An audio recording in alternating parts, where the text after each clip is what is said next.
عنوان: चांदनी रात का राज। एक दफ़ा का जिक्र है, एक छोटे से गांव में एक बुजुर्ग औरत रहती थी जिसका नाम बीबी ज़ुबैदा था। वो एक गहरी और पुरस्कार शख्सियत की मालिक थी और गांव के लोग इससे डरते थे। बीबी ज़ुबैदा की झोंपड़ी गांव के आखिरी किनारे पर थी, जहां कोई रात के वक्त नहीं आना चाहता था।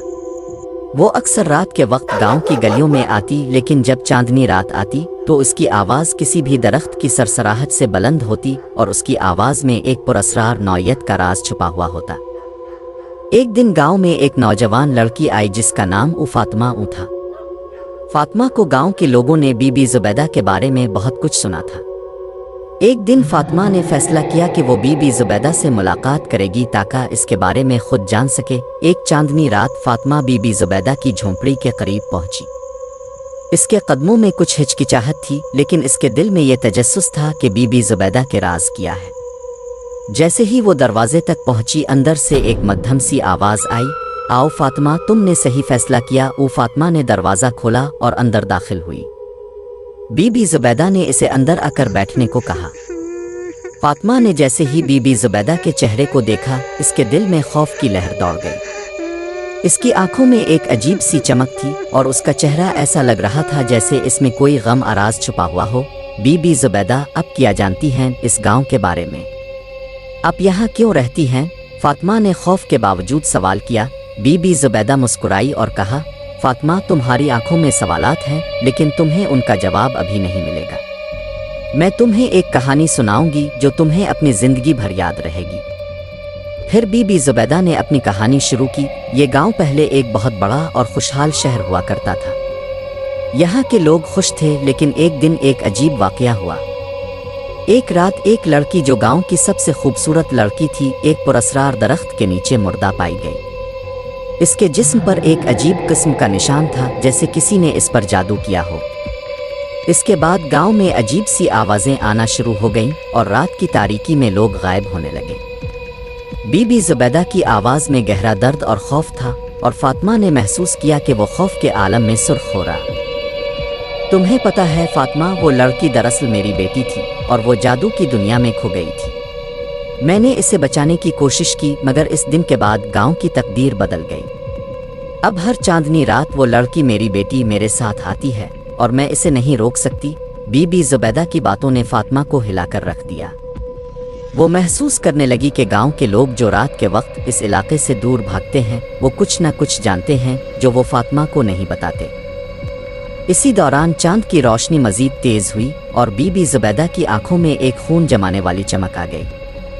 तुमने वो रास्ता इख्तियार किया है जिससे पीछे हटना अब तुम्हारे लिए मुमकिन नहीं है फातिमा। फातिमा का दिल धड़कने लगा। अचानक झोंपड़ी के कमरे की फ़िज़ा तब्दील होने लगी। हवा में सर्दी की लहर दौड़ने लगी और एक गहरी हंसी सुनाई दी। वो हंसी बीबी ज़ुबैदा की नहीं थी। वो आवाज़ एक और थी जो फातिमा के पीछे से आ रही थी। जब फातिमा ने पीछे मुड़कर देखा तो उसकी आंखों के सामने एक छाँव की शक्ल में लड़की की परछाई खड़ी थी, जो बिल्कुल वैसी नज़र आ रही थी जैसे बीबी ज़ुबैदा ने बताई थी। इसके चेहरे पर वही पुरस्कार निशान था और उसकी आंखों में एक खूंचका चमक थी। ये वो लम्हा था जब फातिमा ने हकीकत को समझा। वो लड़की, वो पुरस्कार आवाज़ें और वो दरख्त सब कुछ जादू का हिस्सा थे और अब वो खुद उसका हिस्सा बन चुकी थी। इस कहानी के बाद गांव के लोग आज भी इस बात पर यकीन रखते हैं कि चांदनी रात में जब चांद पूरी आबोताब से चमकता है, बीबी ज़ुबैदा और उसकी बेटी का राज जिंदा हो जाता है और जो भी इस रास्ते पर चलता है वो उनका शिकार बन जाता है।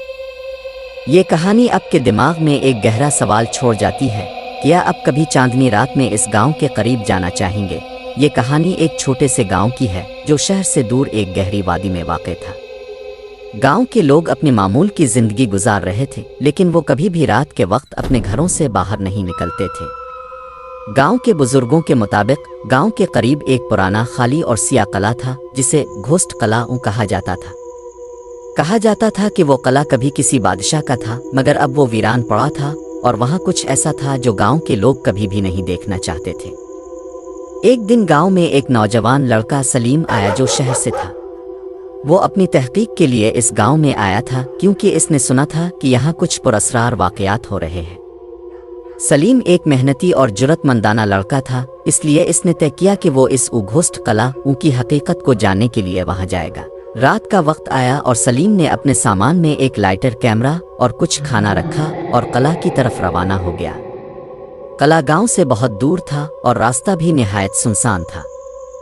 سلیم کا دل تیز تیز دھڑک رہا تھا، مگر اس کی جرت نے اسے آگے بڑھنے پر مجبور کیا۔ جیسے ہی وہ قلعہ کے قریب پہنچا، اس نے محسوس کیا کہ وہاں کی فضا کچھ مختلف تھی۔ ہوا میں ایک عجیب سی سردی تھی اور دور سے قلعہ کی ٹوٹ پھوٹ اور غمگین منظر نے اس کا دل مزید ڈرا دیا۔ لیکن سلیم نے ہمت نہ ہاری اور دروازے کو کھول لیا۔ قلعہ کا اندرونی حصہ بھی اتنا ہی خوفناک تھا جتنا اس کا باہر کا منظر۔ دیواروں پر سیاہ رنگ کے دھبے تھے اور کچھ جگہوں پر خون کے نشان بھی تھے۔ سلیم آگے بڑھا اور ایک کمرے میں داخل ہوا جہاں ایک پرانی میز رکھی ہوئی تھی۔ اس پر ایک کتاب رکھی ہوئی تھی اور اس کا ڈھانچہ اس کے لیے بہت ہی پراسرار تھا۔ سلیم نے کتاب کھولی اور جیسے ہی اس نے اس کا پہلا صفحہ پڑھا، اس کی نظر میں ایک عجیب سی روشنی چمکی۔ اس کتاب میں ایک خوفناک داستان چھپی ہوئی تھی جس میں بتایا گیا تھا کہ یہ قلعہ کبھی کسی بادشاہ کا تھا اور اس بادشاہ کے ساتھ ایک شاطرانہ روح بھی جڑی ہوئی تھی جو یہاں ہمیشہ موجود رہتی تھی۔ سلیم نے جلدی جلدی کتاب کو بند کیا اور سوچا کہ وہ فوراً واپس جائے گا۔ لیکن جیسے ہی اس نے دروازہ کھولا، اس کے سامنے ایک پرانا، بدصورت اور خوفناک چہرہ آ گیا۔ وہ ایک روح تھی جو اس کے سامنے آئی اور اس کے ساتھ باتیں کرنے لگی۔ تم یہاں کیوں آئے ہو؟ روح نے کہا۔ سلیم کا دل خوف سے بھر گیا، لیکن اس نے ہمت دکھاتے ہوئے جواب دیا، میں صرف اس قلعہ کی حقیقت جاننا چاہتا ہوں۔ روح نے ہنس کر کہا، اگر تم اس قلعہ کے راز کو جاننا چاہتے ہو تو تمہیں میری مدد لینی ہوگی۔ روح کی باتوں میں کچھ ایسا تھا جو سلیم کو مزید خوف زدہ کر رہا تھا، لیکن وہ نہیں ہٹا۔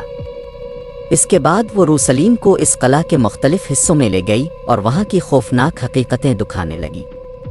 جیسے جیسے وہ کمرے در کمرے کی سیر کرتا گیا، اسے ہر جگہ ایک نیا راز، ایک نئی پریشانی اور ایک نیا خوف ملتا گیا۔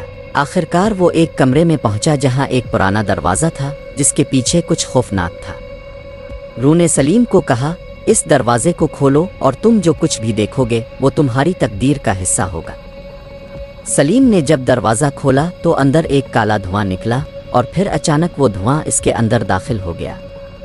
سلیم نے محسوس کیا کہ وہ ایک اور دنیا میں پہنچ چکا ہے جہاں سچ مچ کی مخلوق اور روحیں اس کے سامنے تھیں۔ وہ نہ تو واپس آ سکا اور نہ ہی اس نے کوئی رہائی پائی۔ اس کے بعد اس کا کوئی پتہ نہیں چلا اور گاؤں والے کہتے ہیں کہ سلیم آج بھی اس قلعے میں پھنس کر رہ گیا ہے اور کبھی کبھار رات کے وقت اس کی آوازیں سنائی دیتی ہیں۔